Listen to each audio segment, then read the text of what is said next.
The European Union said it was working on sealing a trade deal with the US by the end of the month. European Commission President Ursula von der Leyen said the EU was working closely with the Trump administration to reach a deal. So the message is clear.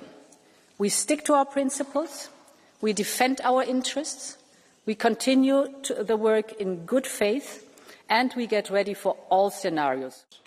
The update comes as US President Donald Trump promised he would deliver further tariff notices on unnamed countries on Wednesday. Trump earlier this week widened a trade war that has hit the global economic outlook. He said he would impose a 50% tariff on imported copper and would soon introduce levies on semiconductors and pharmaceuticals. Trump said late Tuesday a minimum of 7 tariff notices would be released on Wednesday morning and more in the afternoon. He gave no other details in his Truth Social post. The threat came a day after he pressured 14 trading partners, including key US suppliers South Korea and Japan. He gave tariff letters imposing levies of 25% and upwards to take effect from August 1st. Trump said trade talks have been going well with China and the EU. He further said he would probably tell the EU within 2 days what rate it could expect for its exports to the US. A European Commission spokesperson said the EU aimed to reach a trade deal before August 1st, and it could potentially even happen in the coming days. EU Trade Chief Maros Sefcovic. The discussions are constructive. We have made good progress on the text of the joint statement or agreement in principle, and I hope we can soon finalise our work. However, Italy's economy minister warned talks between the two sides were very complicated and could continue right up to the deadline.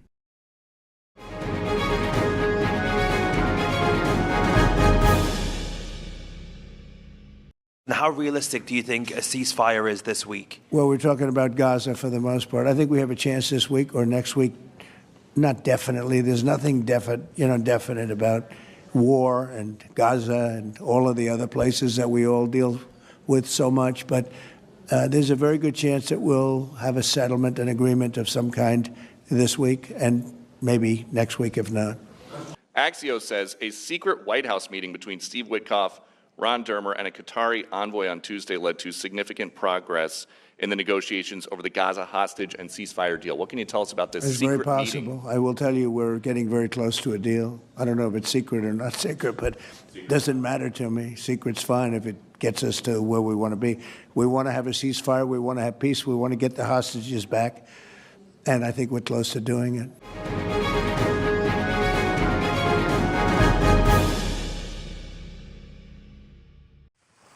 Liverpool's Diogo Jota was probably speeding when the Lamborghini he was driving crashed in northwestern Spain, killing him and his brother, police said in a preliminary report on Tuesday.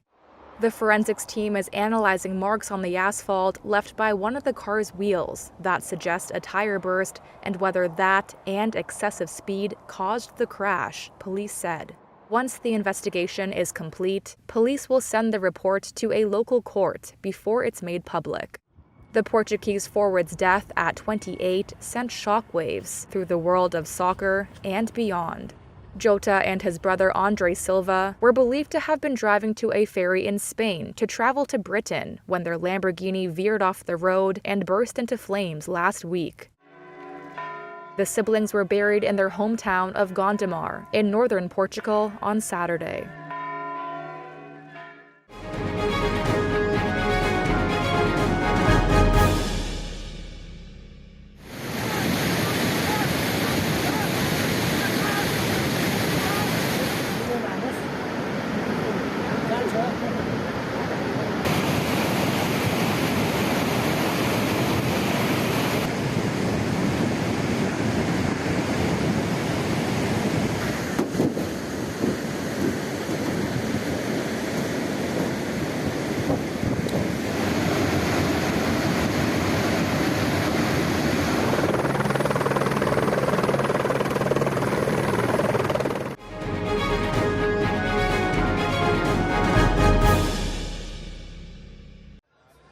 Samsung unveiled its latest folding phones at an event in New York on Wednesday.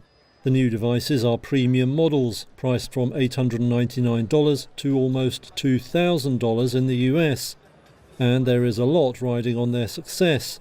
The South Korean company lost its crown as the top smartphone maker to Apple in 2023, and it's facing mounting competition from Chinese rivals like Honor and Huawei. Meanwhile, the firm's mainstay chip business has seen profits slump, partly thanks to a delay in supplying products to US AI chip champion Nvidia. But Samsung president and acting head of device experience T.M. Rowe said the company is betting big on AI in consumer products.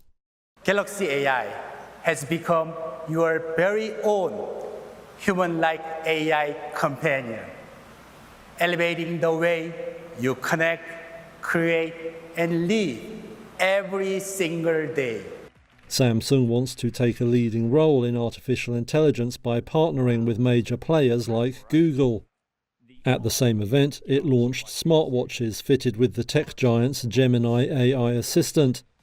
Analysts said the new handsets tackled some of the issues with earlier models, including reducing the bulk of the devices.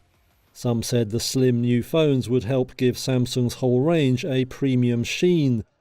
But they cautioned that high prices mean foldable phones will remain a niche product.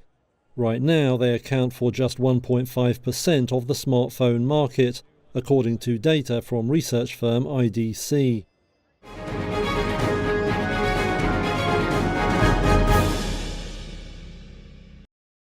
OpenAI is stepping up its challenge to Google. Reuters sources say the ChatGPT maker will launch its own web browser in the coming weeks. It will reportedly use AI to fundamentally change how people surf the web. That's a direct challenge to Google's Chrome browser. It currently dominates, with over 3 billion users and more than 2/3 of the market for such systems. Chrome is also a cornerstone of Google's earnings, generating much of its online ad business. It also drives people to use the firm's search engine by default. Now OpenAI could hope to grab a big share of the market if its browser is adopted by all 500 million weekly active users for ChatGPT. The sources say it's designed to keep some interactions within a chatbot-like interface, rather than prompting people to click through to websites. It would also integrate OpenAI's so-called agents, which can perform tasks for users, and it would give the firm direct access to another of Google's great treasures, user data. The move is part of a broader strategy by Sam Altman's firm to weave its services into consumers' personal and work lives. In May, it took steps to enter the hardware business too, paying $6.5 billion to acquire an AI devices startup founded by former Apple designer Johnny Ive. On Wednesday, rival AI outfit Perplexity launched its own browser. Dubbed Comet, it too is capable of performing tasks for users.